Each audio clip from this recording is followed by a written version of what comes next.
Hello, and welcome to my new movie review show here for Escape Pod. Just got out of. I want to go ahead and talk about my thoughts on Dragon Ball Super Broly. I do want to set the record straight that this was more or less my introduction to the Dragon Ball series. I have seen a couple episodes of the original Dragon Ball with Goku as a kid and Bulma when she was only 16. All that. I've seen a few episodes of that. It's very entertaining, nice and charming. It's just like it's an old Japanese anime, and it's obviously, but it's just so nice and charming. And some of that charm actually does carry over decades later into this movie, which I'll talk about soon.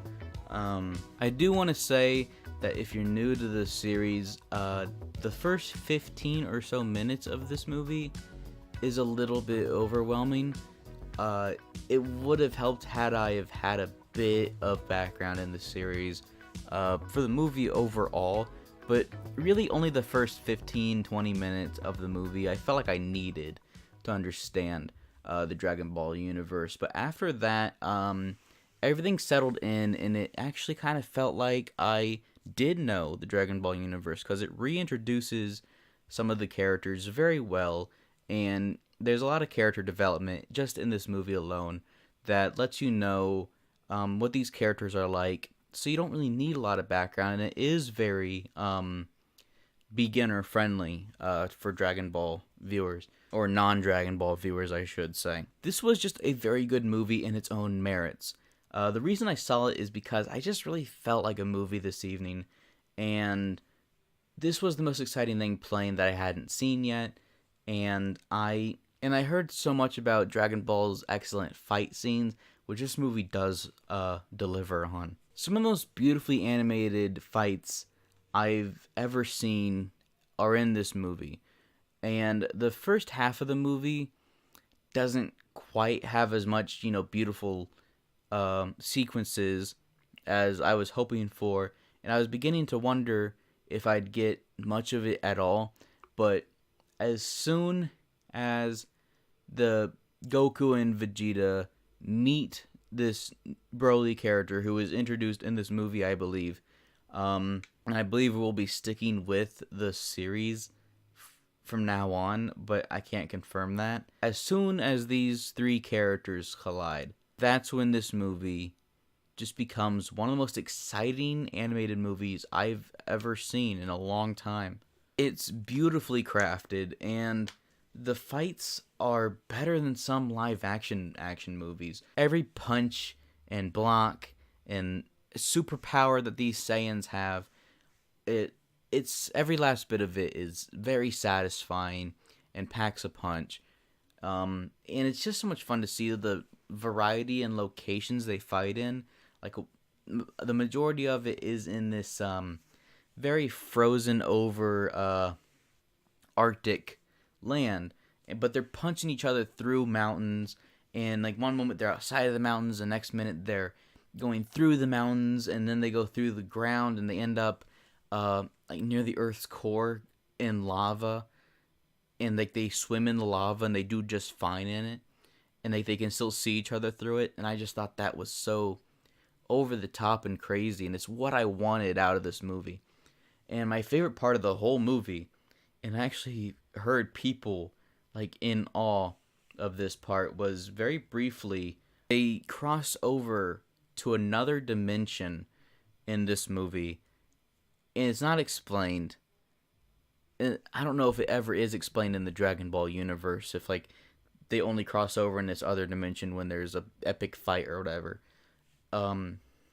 It just looks like something out of Madoka Magica, and they're fighting through this, just like this strange world, and then but what really impressed me was the way it transitions back to the real world in the movie.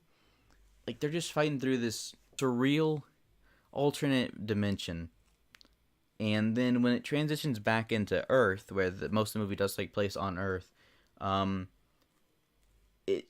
the world around them shatters like glass, and it's just such a clever effect.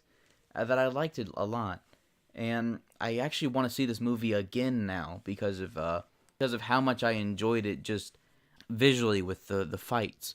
All of the new characters introduced in this movie that weren't in the series before, at least I don't think so, is super fun. They're all great on screen, and the designs just blend so well in this pre-existing universe that it's as a newcomer, I it's kind of hard to tell what's new and what's not because everything is so consistent. But at the same time, I can kind of tell what characters weren't in the movie. Like I can kind of tell what characters weren't in the series before based on the recent fan art I've seen and everything. It's clear that there are some characters that weren't in the series before. But if you didn't know that they were new characters, you may not even consider it because everything blends so well. It was also a surprisingly funny movie in parts. It's by no means a comedy, but the comedy that is there is done pretty well, and it had the theater laughing in a few parts. I do want to mention that this movie is making a surprising amount of money for an anime movie. This is probably the most successful anime release I've seen here in the West in a long time. I've been to theatrical showings of a lot of anime movies like MFKZ, Mirai, Lou Over the Wall, The Night is Short, Walk On Girl, many Ghibli movies, and they were all popular enough, but this one was actually packed. I saw Aquaman, a movie that just made over $1 billion, in the same theater room, and it was nearly empty. But this, it might be because of the limited release, but this one was packed and full of excited Dragon Ball fans. And this means a future where anime movies can be just as successful as Hollywood movies in the box office. So be it. This is a great place to start for that. This movie did make me want to go back and see what I've been missing through the Dragon Ball universe for all these years, which is a big accomplishment. It takes a lot for me to become interested in something so long running, regardless if it's anime or movies. If there's something that I have to do a lot of catching up on, I'm usually going to stray away from it regardless if I think I'm going to like it or not. I'm just intimidated by a lot of episodes and movies with anything, not just Dragon Ball, but now I actually do kind of want it to sit on Hulu and binge every Dragon Ball series there is and catch up and see what I've been missing this whole time. Because this movie, not perfect or anything, it's not like going to change the way I view the world or anything, but it's a very good movie in its own merits, like I've said. And I enjoyed it thoroughly. I wasn't bored for a second. Not 1 minute in this movie did I want to check my phone or go pee or anything. I just wanted to keep watching it. And I almost didn't want it to end. I actually kind of wish it was like 20 minutes longer or something. If you're like me and you want to see this movie, but you haven't seen Dragon Ball and you're worried that it isn't for you and that you should just skip out on it, I say see it with a friend. And see it with a friend who knows more about the series than you do, and let them tell you about it as you walk out of the movie at the end, of course. I think you'll be pleasantly surprised. And after the first 20 minutes, it does feel more established, and as the movie went on, I felt like I did know the characters, like I had been with the series for years. And there is enough character development in this movie for you to be able to know what the characters are like without having to see them for hours and hours from the original anime. You can just kind of tell what the characters are like from this movie alone, and it's just a great place to start for newcomers overall. For many people with movie review shows, you're expecting a rating, and I'm trying to debate if this is an 8.5 or a 9. I'm going to say maybe 8.75. It's up there. It's up there with other great anime movies from recent years. It's worth seeing, Dragon Ball fan or not. In terms of flaws, like I said, the beginning is not very beginner friendly, and there is one major character death that is kind of swept under the rug. Like, it just happens in like 20 seconds. There's no sad music or anything. It's just kind of like comedic almost how trivial this character's death was treated. but it does have a strong impact on the events of the movie after that. But it's just like the moment it happens, it's just in the blink of an eye, this character is gone.